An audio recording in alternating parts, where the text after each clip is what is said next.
E aí galera, tudo bem? Essa é a nossa aula sobre o preparo do instrumental. Então, vamos juntos caminhar nisso, beleza? Bom, um instrumento musical, o objetivo da sua construção, basicamente, é para produzir música, certo?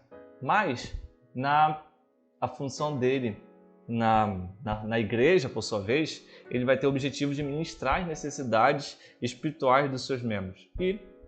E aí, a junção desse grupo de instrumentos, né, e, enfim, o fazer musical, ele é uma das formas, né, de manifestação da consciência, reconhecendo a sua propriedade de criar conexões em processos contínuos de dinâmica.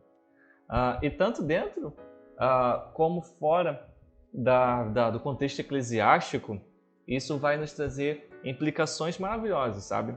E como instrumentista, nós não podemos subestimar e muito menos negligenciar, porque a gente tem um papel muito importante nisso tudo.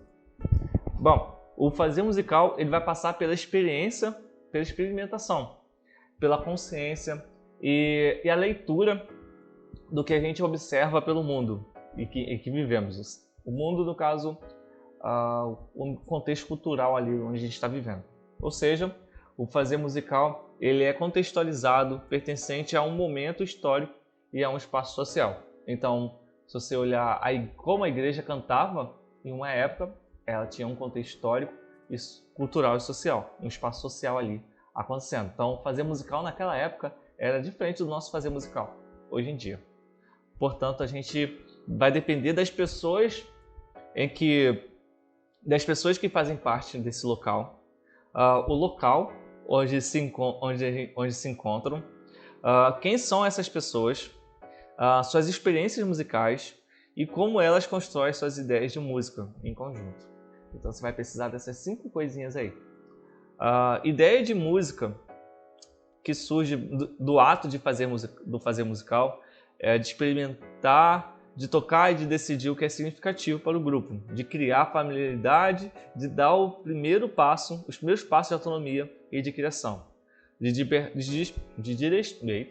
despertar sentimentos e do prazer da experiência e do interesse em compartilhar com os outros as descobertas que fazemos.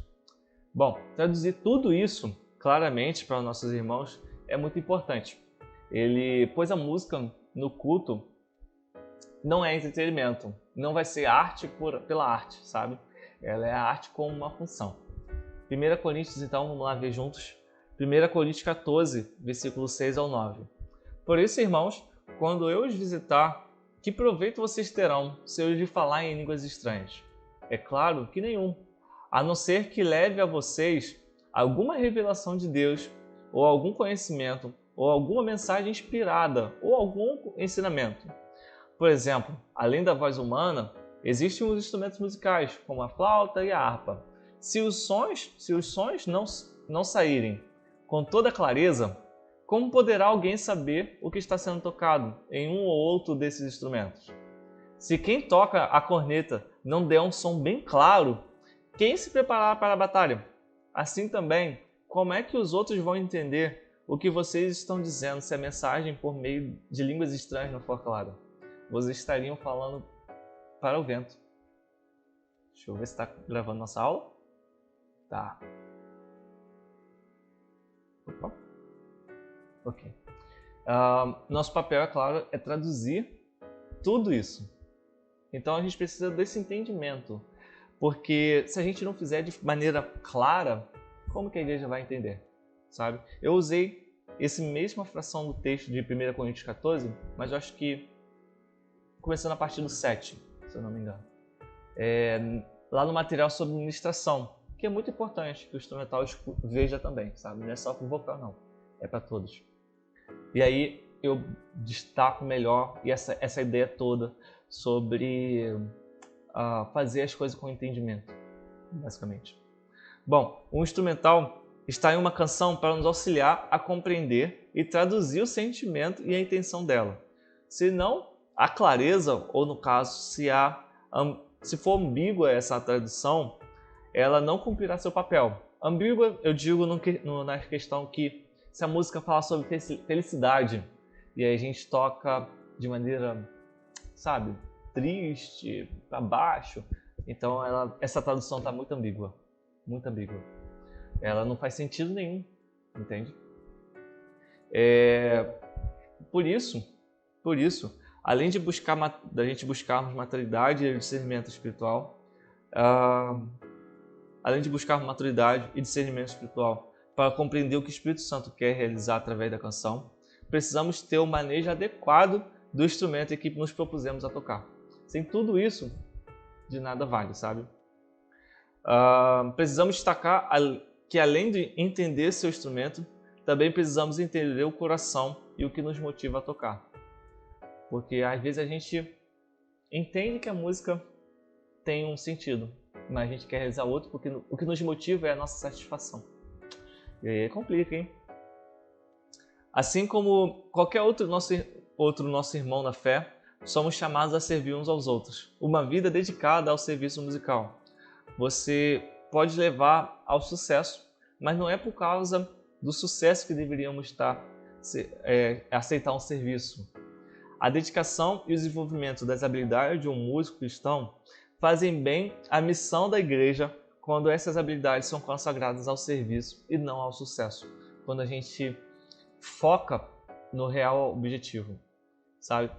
Quer ser ferramenta na mão do nosso Senhor, sabe? Quer ministrar as necessidades da nossa igreja e não fazer um show, e não satisfazer a nossa vontade musical, sabe?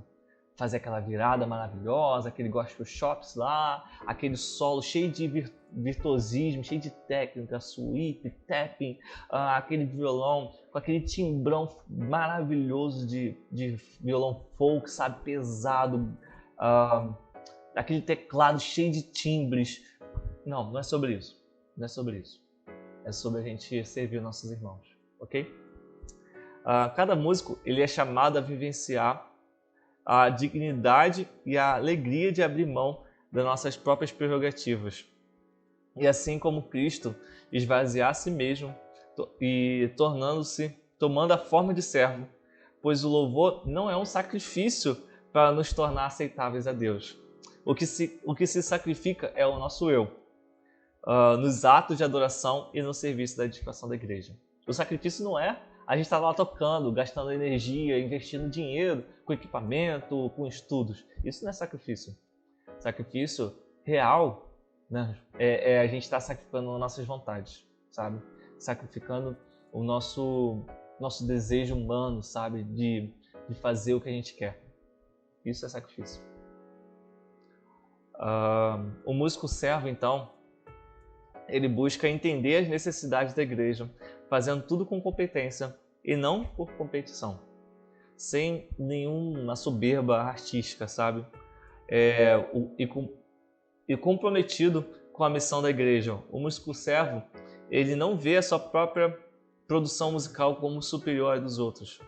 Antes, entende que a música dos cultos de sua igreja, seja a música mais simples ou a mais sofisticada, a mais moderna ou mais antiga, ela precisa, antes, estar adequada à ocasião e ao lugar e a seu propósito.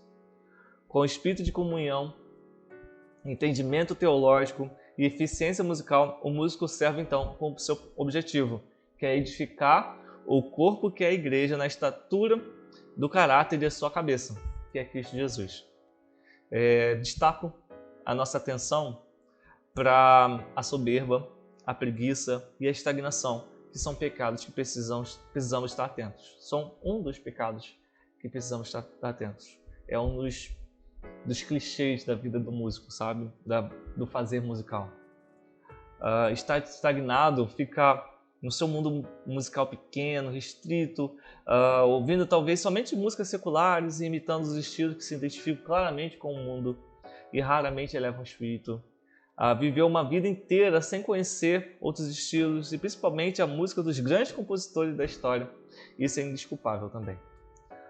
Não ter nem ao menos a curiosidade de procurar ouvir outros estilos musicais para expandir seus conhecimentos e a apreciação musical é incompreensível. Fazer musical só com que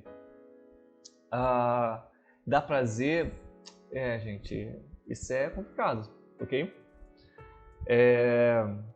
não ter nem ao menos a curiosidade de procurar ouvir outros estilos musicais para expandir seus conhecimentos e apreciação musical, frequentar um concerto de música erudita, orquestra, o que é pior, criticá-la sem nem ao menos ter tentado conhecê-la é inexplicável. O músico cristão deve ter a mente aberta para aprender, conhecer, fazer pesquisas. Somente assim ele vai poder evoluir musicalmente, sabe? Somente assim ele vai ser maduro de verdade.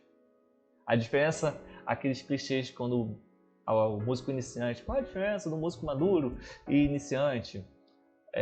O músico maduro entende seu papel dentro da música. O músico maduro, ele vê beleza em todo fazer musical e não somente um estilo restrito, sabe? O clichê do adolescente que só gosta de rock e aí não consegue compreender que existe beleza no black music, no folk, no axé e, enfim, outros estilos musicais brasileiros também, sabe? Isso demonstra muita imaturidade musical por parte desse músico, tá legal? Então, qual seria a verdadeira razão de você não progredir? A igreja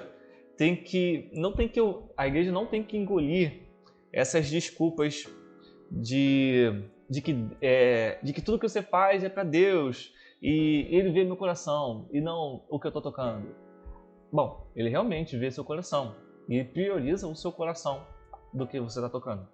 Mas, a partir do momento que você se propõe a estar servindo a sua igreja, a partir do momento que se propõe a estar perante a sua igreja, então você precisa fazer um serviço adequado, sabe? Porque a igreja vai estar ouvindo, ela não vai estar de ouvidos tampados.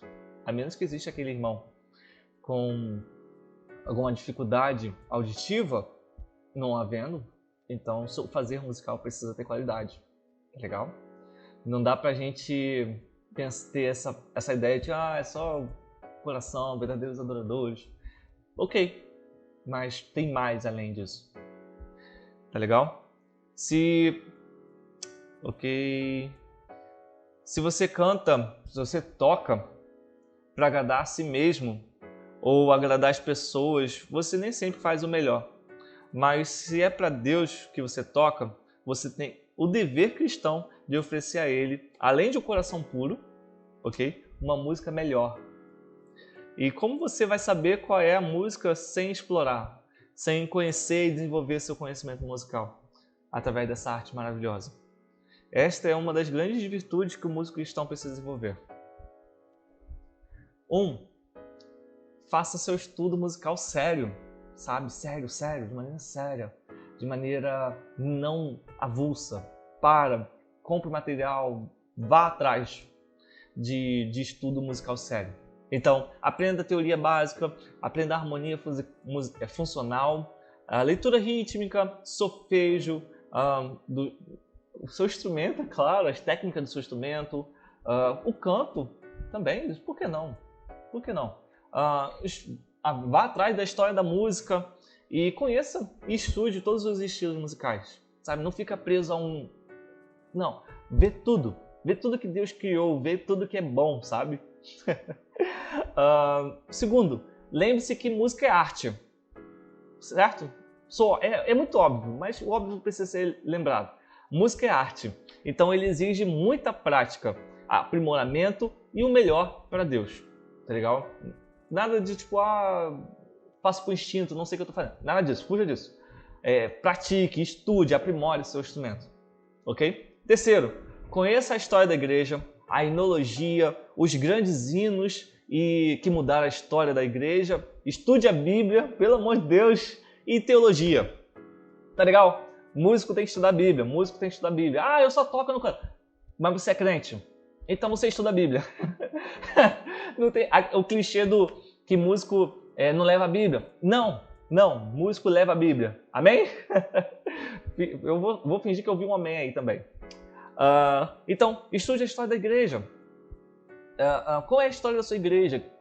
Na igreja que eu cresci, Parque São Lucas, ela tem uma história musical maravilhosa, sabe? Ela tem um padrão musical muito bom, muito bom. Então tem coisas que não faz sentido lá, sabe? Então, estilos musicais que não faz sentido lá. Então estudar a história da igreja vai até ter consciência de estilos que eu posso focar, estilos que eu vou ter dificuldades na igreja, sabe? Essas coisas. A enologia, a beleza do nosso zenário, sabe? Cantor cristão, o HCC, que é batista, sabe? O Inário para o culto cristão. A harpa cristã, por exemplo. Recentemente, acho que no ano 2022, 2023, os adventistas lançaram outro inário. E tem muita música que a gente toca na igreja. Grande é o Senhor, tá lá. Ele exaltado, tá lá, sabe? Essas músicas que a gente tá cansado de tocar, entre outras músicas da Ademar de Campos, tá lá nesse cenário. Que é maravilhoso. Então escuta lá, vai lá ver o que eles se propuseram a fazer naquele inário, sabe? As partituras, as gravações também, tá tudo lá no Spotify, Deezer, as plataformas digitais, né? Vá atrás. Vê a história dos autores dos nossos hinos, sabe? Tem bibliografias maravilhosas, sabe? Tem uma artista, uma escritora maravilhosa que escreveu nossos hinos, tipo Vivo Feliz por Sou Jesus, ou Segurança. Ela era cega, não de nascença, ela se tornou cega por causa de uma gripe e erros médicos. Mas a história dela é maravilhosa e nos traz entendimento claro o porquê daquele hino, sabe? Qual tipo de interpretação adequada para aquele hino, sabe? Alegria, tristeza, contemplação, essas coisas. Então estude a enologia, sabe? Estude e os hinos que mudaram a história da nossa igreja, sabe? Tem os grupos como Vencedores por Cristo, o Ademar de Campos também, sabe? Diante do Trono também, por que não? Sabe? Hoje em dia até o Morada também já faz parte dessa mudança. Mas é uma mudança mais recente, mas também faz parte da história, sabe? Então estude, conheça a história. E por último, ensaie e pratique o suficiente tecnicamente e habitue-se a estar preparado espiritualmente antes do culto, sabe? Ensaie, gente, pratique em casa o repertório, pratique em casa tudo, sabe? Se prepare espiritualmente para o que vai acontecer, sabe? Se tem uma música difícil, uma música que é contemplativa, se prepara psicologicamente, espiritualmente para o que pode acontecer nesse culto, sabe? Esteja com o coração preparado para o que Deus quer mover através de você, ok? Bom, e para a gente concluir, seguir para o final, como a gente pode estudar o nosso repertório? Antes de a gente elaborar essas sugestões, o estudo do repertório, você deve ter consciência que só vai ser eficaz se houver o estudo individual do seu instrumento, sabe? Se você já ter uma rotina de estudo. Então, não adianta você pular para isso, para como estudar o repertório, se você não estuda seu instrumento individualmente, ok? Se você já não tem uma rotina também. Então, tem uma rotina, estuda seu instrumento, aí acrescenta isso aí nessa rotina. Então vamos lá. 1. Escute bastante as músicas. Escute a versão que foi proposta lá no repertório. Escute a versão outras versões, sabe? Cover, versões que foram tocadas em outras igrejas. Veja mais sobre isso, sabe? Se no ministério há material específico, escute também. Então escute essas áreas também. Escute as músicas. E não escute uma vez, coloca na playlist para lavar louça, sabe? Coloca na sua rotina do dia a dia, escute prestando atenção nelas, por favor, sabe? Não é só colocar a música e ir lá fazer outras coisas. Não, pare e escute a canção, sabe? Se tiver vídeo é até mais legal, que você vai olhando, então o ouvir e o ver vai estar pensando, ou focado na mesma coisa. Mas se não tiver vídeo, fecha os olhos, vai com um cantinho e escute música, sabe? Escuta preste atenção nas nuances, no que está sendo proposto na canção. 2. Construa suas próprias anotações, sabe? Ela precisa te dar as informações que lhe oriente, caso você precise revisar. Ela pode ser uma cifra, uma partitura ou um mapa de estrutura de canção. A minha orientação pessoal é que você... Qual é a minha orientação pessoal? É que você coloque BPM, BPM, tonalidade, a dinâmica, a estrutura que será executada também. E a melodia principal. Caso você estiver usando partitura, isso só vai ser possível lá. Caso você não estiver usando a partitura, então não vai adiantar muita coisa. Mas, BPM, tonalidade, dinâmica, estrutura, isso cabe em qualquer tipo de material que você se propõe a usar, a fazer. BPM, se você não sabe, o BPM é o andamento da canção, a velocidade que a canção é. Então, se ela é assim, ou o BPM que vai indicar. Então, o BPM da canção vai nos indicar isso. E estudando com BPM, você já vai manter o ritmo do que a música propõe do que é proposto pela música. Então, às vezes a gente tem uma música muito difícil que a gente fica estudando lenta, mas a música é rápida. Então, a gente está estudando assim, mas ela é para ser tocada assim. Então, estude na velocidade que ela precisa ser tocada, sabe? Estude devagar, mas vai crescendo até chegar na velocidade da canção, ok? Tonalidade, às vezes a canção original está em um tom, mas vai ser tocada em outro. Então, estude no tom original e na tonalidade proposto. As dinâmicas, a dinâmica ela é a intensidade da canção. Então, a estrofe é todo mundo junto, a introdução é somente um instrumento, aí chega uma parte tal que vai chegar aos outros instrumentos, vai tocar leve, vai chegar outro momento que vai aquecer, essas coisas. E chegar no último refrão lá em cima, ou essa parte aqui é para ser só da igreja, só as vozes, e por aí vai. Essas são as dinâmicas. A estrutura é a ordem que aparece as partes da canção. Então, introdução, estrofe, pré-refrão, refrão, interlúdio, refrão, o que for. Essa é a estrutura. Ok? As melodias principais é a melodia principal. Então, aquilo que vai ser que está sendo cantado, a melodia da introdução, do interlúdio, de algum arranjo que existe na música ali, sabe? Algum detalhe que acontece na música. Aí você acrescenta nesse material.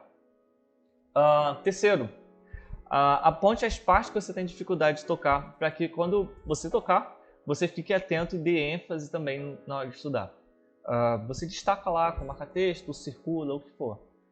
O interessante também é você escrever o porquê está tendo dificuldade, o porquê está sendo difícil ali. Então, está sendo difícil porque o ritmo vai mudar, tem uma virada, tem acordes difíceis, uma passagem de acordes difícil, sabe? Um grupo de acordes que tocando junto está difícil. Então, ou tem um solo, uma nota alta, enfim, escreva lá o motivo por que está sendo difícil, sabe? E quarto, memorize a música, essas anotações, elas existem para que você consiga estudar e revisar, mas evite ficar dependendo dela, sabe? Ficar engessado em suas anotações, sabe? Ser aquele músico que só consegue tocar lendo, evita isso, sabe? Isso vai tirar sua liberdade, vai ser muleta para você, entende? Então, tente memorizar as músicas, sabe? Toque várias vezes, até isso ser, você nem pense muito, sabe? Seja natural e tal. Então, tenta memorizar, por favor. Enfim, então, acho que é isso. É isso? É isso, gente. Esse é nossa aula sobre preparador instrumental. Espero que você tenha gostado. Me diz aí o que você achou, suas dúvidas e tal. E, enfim, até mais. Até a próxima aula, gente. Tchau, tchau.